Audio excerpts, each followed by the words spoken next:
இனி வருகின்ற நாட்கள் உங்களுக்கு நல்லதே நடக்கட்டும். அனைவருக்கும் வணக்கம். நம்ம இன்னைக்கு பார்க்க இருக்கிறது கடக ராசி. சந்திரனோட ஆதிக்கத்தில் பிறந்தவங்க. கொஞ்சம் சுறுசுறுப்பாகவும் ஒவ்வொரு விஷயத்துலையும் கொஞ்சம் உணர்ச்சி வசப்படக்கூடியவங்களாகவும் இந்த கடகராசி அன்பர்கள் இருப்பாங்க. ஏன்னா சந்திரனோட ஆதிக்கத்தில் பிறந்ததுனால ஒரு விதமான சென்சிட்டிவ் இவங்களுக்கு இருக்கும். அதே மாதிரி இந்த கடகராசி அன்பர்கள் எப்பவுமே பார்த்திங்கன்னா ரொம்ப சுறுசுறுப்பாக ரொம்ப தைரியமாக ஒவ்வொரு விஷயத்தையும் ஹேண்டில் பண்ணக்கூடியவங்களா இந்த கடகராசி அன்பர்கள் இருப்பாங்க. இவங்களுக்கு வருகின்ற நாட்கள் எப்படி அமைந்திருக்கு, வருகின்ற நாட்களில் கிரகநிலை அமைப்பு உங்களுக்கு சாதகமாக இருக்கா, வருகின்ற நாட்களில் உங்களுக்கு நிதி நிலைமை எப்படி இருக்கும், குடும்ப வாழ்க்கையில் ஏதாவது சின்ன சின்ன பிரச்சனைகள் வருமா, அதே மாதிரி தொழிலில் ஏதாவது வளர்ச்சி வருமா, வேலை இல்லாத இருக்கவங்களுக்கு நல்ல ஒரு வேலை கிடைக்குமா, இந்த மாதிரி நல்ல விஷயங்கள்லாம் இந்த வீடியோவில் விளக்கமாக சொல்லியிருக்கோம். நிச்சயமாக இந்த வீடியோ உங்களுக்கு பயனுள்ளதாக தான் இருக்கிறதுனால வீடியோவை கடைசி வரைக்கும் பாருங்கள். நீங்கள் இப்போ தான் ஃபஸ்ட் டைமாக நம்ம சேனலை பார்க்குறதா இருந்தால் நம்ம சேனலை சப்ஸ்கிரைப் பண்ணிவிட்டு கூடவே இருக்கிற பெல் ஐக்கானையும் கிளிக் பண்ணிக்கோங்க. அப்போ தான் நாங்கள் போடுற ஒவ்வொரு வீடியோவுமே உங்களுக்கு நோட்டிஃபிகேஷனாக வரும். நீங்கள் கடகராசி அன்பராக இருந்தால் மறக்காமல் நம்மளுடைய சேனலுக்கு ஒரு லைக் கொடுத்துட்டு உங்களுடைய உறவுகள் வகையில் அல்லது நண்பர்கள் வகையில் யாராவது கடகராசி அன்பர்கள் இருக்காங்க அப்படின்னா மறக்காமல் இந்த வீடியோவை அவங்களுக்கும் ஷேர் பண்ணிவிடுங்க. கடகராசியில் நீங்கள் எந்த நட்சத்திரத்தில் பிறந்தீங்க, உங்களுடைய இஷ்ட தெய்வ பெயர் என்ன அப்படிங்கிறத மறக்காமல் எங்களுடைய கமெண்ட் பாக்ஸில் தெரிவிங்க. ஜோதிட ரீதியாக உங்களுக்கு ஏதாவது சந்தேகம் இருக்குது அல்லது ஜோதிடர்கிட்ட ஏதாவது ஆலோசனை வேணும் அப்படின்னா டிஸ்கிரிப்ஷனில் நம்பர் கொடுத்துருக்கேன். அந்த நம்பருக்கு காண்டாக்ட் பண்ணி முன்பதிவு செய்துக்கோங்க. உங்களுடைய சந்தேகங்களுக்கு நல்ல ஒரு தீர்வு கிடைக்கும். இந்த கடகராசி அன்பர்களுக்கு அடுத்து வருகின்ற 7 நாட்களும் எப்படி அமைந்திருக்கு, கிரகநிலை அமைப்பு எப்படி அமைந்திருக்கு அப்படிங்கிறதெல்லாம் தொடர்ந்து பார்க்கலாம் வாங்க. கடகராசி அன்பர்களுக்கு அடுத்து வருகின்ற நாட்களுடைய கிரகநிலையை வைத்து பார்க்கும்போது சூரிய பகவான் உங்களுடைய ராசிக்கு 10ஆம் இடத்துல அமர்ந்திருக்கிறார். விட்டதை பிடிக்கக்கூடிய ஒரு நேரம் இது அப்படின்னே சொல்லலாம். விடாமுயற்சியாக ஒவ்வொரு செயலையும் நீங்கள் ஈடுபட்டீங்க அப்படின்னா, இரவு பகல் பார்க்காம நீங்கள் பாடுபட்டீங்க அப்படின்னா கண்டிப்பாக வருகின்ற நாட்களில் நல்ல ஒரு சாதகமான பலன் இந்த கடகராசி அன்பர்களுக்கு கிடைக்கும். குறிப்பாக இந்த 7 நாளில் நல்ல ஒரு முன்னேற்றத்தை நீங்கள் வருகின்ற நாட்களில் எதிர்பார்க்கலாம் அப்படின்னே சொல்லலாம். விட்டதை பிடிக்கக்கூடிய ஒரு அற்புதமான காலகட்டமாக இந்த கடகராசி அன்பர்களுக்கு வருகின்ற நாட்கள் அமைந்திருக்கு அப்படின்னே சொல்லலாம். குடும்பத்துக்கு தேவையான பொருளெல்லாம் இந்த காலகட்டத்தில் வாங்குவீங்க. அது உங்களுடைய ஆடம்பர பொருளாக இருக்கலாம், ஆடையாக இருக்கலாம், பொன் பொருளாக இருக்கலாம். இதெல்லாம் வாங்கக்கூடிய யோகம் இந்த கடகராசி அன்பர்களுக்கு வருகின்ற நாட்களில் அமைந்திருக்கு. சந்திரனோட நகர்வு சாதகமாக இருக்கிறதுனால சில சங்கடங்கள் வந்தாலும் கூட அதை எப்படி சமாளிக்கணுங்கிற ஒரு திறமை உள்ள நபராக இந்த கடகராசி அன்பர்கள் வருகின்ற நாட்களில் வர போகிறீங்க. அதே மாதிரி இந்த காலகட்டத்தை பொறுத்தவரையிலும் நம்மளுடைய கடகராசி அன்பர்கள் ஒவ்வொரு விஷயத்தையுமே குறிப்பாக உங்களுடைய வியாபார விஷயத்தில் பார்த்திங்கன்னா நிறைய பிரச்சனைகள் நிறைய தடைகள் வரும். அந்த தடையெல்லாம் தாண்டி வெற்றி பெறக்கூடிய ஒரு யோகம் இந்த கடகராசி அன்பர்களுக்கு இந்த வாரத்தில் அமையும். செவ்வாய் 1ஆம் இடத்துல இருக்கிறார். ரியல் எஸ்டேட் பிஸ்னஸ் செய்கிறவங்களுக்குலாம் இந்த காலகட்டத்தில் அமோகமான லாபம் கிடைக்கக்கூடிய யோகம் இருக்குது. இந்த காலகட்டத்தில் ரியல் எஸ்டேட் பிஸ்னஸில் நல்ல முதலீடு செய்வீங்க. அதில் ஓரளவுக்கு லாபம் கிடைக்கும். கமிஷன் துறையில் இருக்கிறவங்களுக்கெல்லாம் நல்ல ஒரு பலன் கிடைக்கக்கூடிய யோகமான காலகட்டமாக வருகின்ற நாட்கள் இந்த கடகராசி அன்பர்களுக்கு அமைந்திருக்கு அப்படின்னே சொல்லலாம். ஏன்னா புதன் 9ஆம் வீட்டில் இருக்கிறார். தொழிலில் புதிய புதிய திட்டங்களை இந்த டைம் அறிமுகம் செய்வீங்க. அந்த திட்டங்கள் எல்லாமே உங்களுக்கு நல்ல ஒரு சாதகமான பலனை பெற்றுத்தரும் அப்படின்னே சொல்லலாம். வேலை செய்கிற இடத்துல கூட மேலதிகாரியோட பாராட்டு கிடைக்கும். ஒரு சில இடத்துல கோபம் வரும், என்னடா இவங்க இப்படி பேசுகிறாங்களே அப்படிங்கிற மாதிரி மனம் வருந்தும். ஆனாலும் மேலதிகாரியோட பாராட்டு கிடைக்கக்கூடிய யோகம் இருக்குது.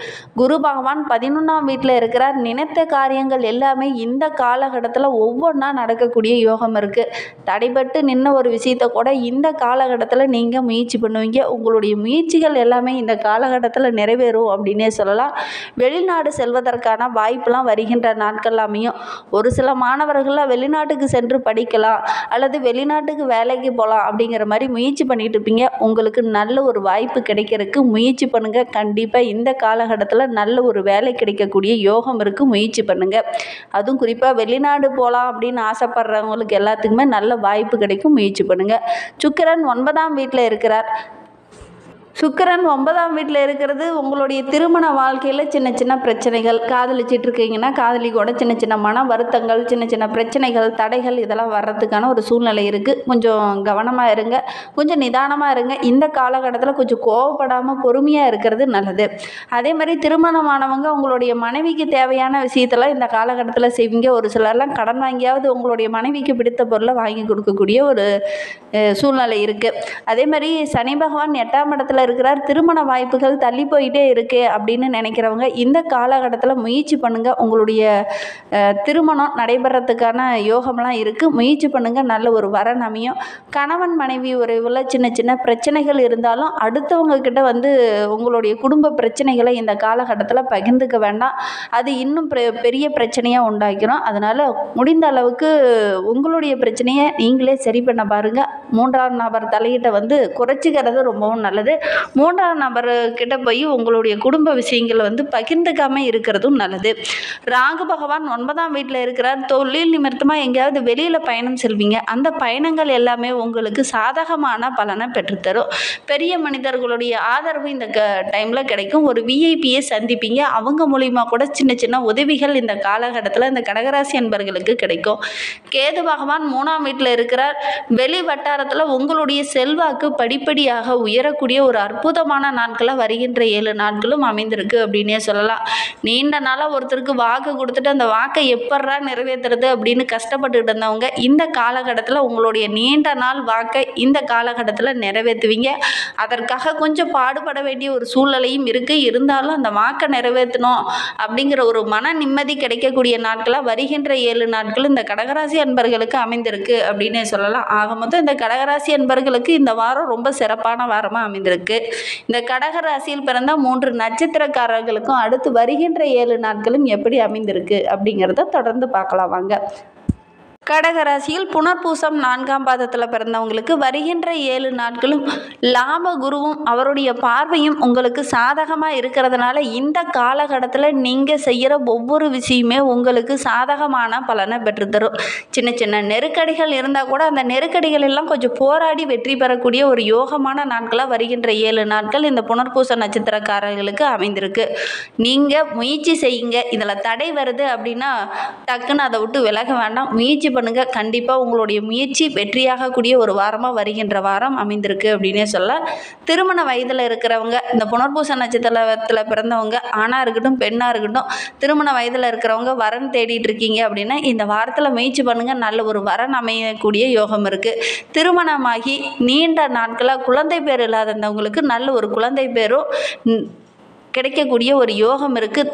தவம் இருந்த உங்களுடைய நீண்ட நாள் கனவு வருகின்ற நாட்களில் நிறைவேறும் அப்படின்னே சொல்லலாம். உங்களுடைய பல நாள் கனவு இந்த காலகட்டத்தில் நிறைவேறும் அப்படின்னே சொல்லலாம். நீண்ட நாளாக ஆசைப்பட்ட ஒரு நல்ல விஷயம் இந்த காலகட்டத்தில் உங்களுக்கு நடக்கும். பூசம் நட்சத்திரத்தில் பிறந்தவங்களுக்கு அஷ்டமஸ்தானத்தில் சனி சஞ்சரித்து வருவதனால ஏப்ரல் 26 முதல் ராகுவும் சஞ்சரிக்க இருக்கிறதுனால சின்ன சின்ன நெருக்கடிகள் கொஞ்சம் அதிகமாகும். கேது 2ஆம் இடத்துல சஞ்சரிப்பதனால வரவு செலவில் கொஞ்சம் கவனமாக இருக்கணும். வரவை காட்டிலும் செலவுகள் கொஞ்சம் அதிகமாகிட்டு போகிறதுக்கான ஒரு சூழ்நிலையில் இருக்குது. அதனால் செலவுகளை கொஞ்சம் கண்ட்ரோலில் வைத்துக்கோங்க. ஒவ்வொரு விஷயத்தையுமே திட்டமிட்டு செயல்படுங்க. அவசரமாக சம்பாதிக்கணும், அவசரமாக செலவு செஞ்சீங்க அப்படின்னா செலவுகள் கொஞ்சம் அதிகமாகும். அதனால் கடன் வாங்க வேண்டிய ஒரு சூழ்நிலை அமைந்துடும். அதனால் முடிந்த அளவுக்கு ஒவ்வொரு செலவையும் பார்த்து சிக்கனமாக செலவு செய்கிறது நல்லது. குடும்பத்தில் மற்ற குடும்ப உறவுகிட்ட பேசும்போது கொஞ்சம் அனுசரணையாக பேசுங்க. வீண் வாக்குவாதம் வர்றதுக்கான ஒரு சூழ்நிலையில் இருக்குது. அதனால் இந்த காலகட்டத்தை பொறுத்த வரையிலும் கொஞ்சம் அனுசரித்து நடந்துக்கோங்க. ஆயில்ய நட்சத்திரத்தில் பிறந்தவங்களுக்கு அடுத்து வருகின்ற 7 நாட்களும் எப்படி அமைந்திருக்கு அப்படிங்கிறத பார்க்கலாம். ஜீவஸ்தானத்தில் சூரியன் சஞ்சரித்து வரும் இந்த நிலையில் ஏப்ரல் 30 முதல் புதனும் பயிற்சியாவதனால நினைத்த வேலை ஒவ்வொன்றாக வருகின்ற நாட்களில் நடக்கும்.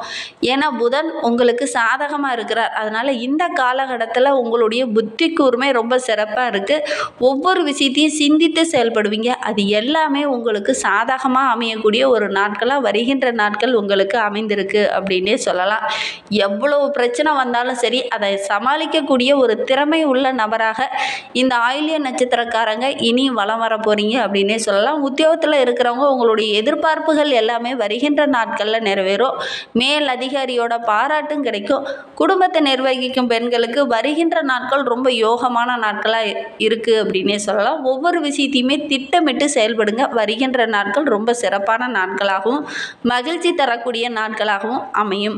மாணவர்களை பொறுத்தவரையிலும் கல்வியில் கொஞ்சம் கூடுதலாக கவனம் செலுத்தி படிச்சிங்க அப்படின்னா நல்ல ஒரு மதிப்பெண் பெறக்கூடிய யோகம் இருக்குது. இன்னும் உங்களுடைய வாழ்க்கை ரொம்ப சிறப்பாக இருக்கணும் அப்படின்னா சிவபெருமானை வழிபட்டுட்டு வாங்க. உங்களுடைய வாழ்க்கை ரொம்ப அமோகமாக இருக்கும். நம்பிக்கையோடு சிவபெருமானை வழிபடுங்க. நல்ல ஒரு மாற்றம் உங்களுடைய வாழ்க்கையில் வரும். இந்த மாதிரி பயனுள்ள தகவலை நீங்கள் தொடர்ந்து கேட்க நம்ம சேனலை ஃபாலோ பண்ணுங்கள். தேங்க்யூ.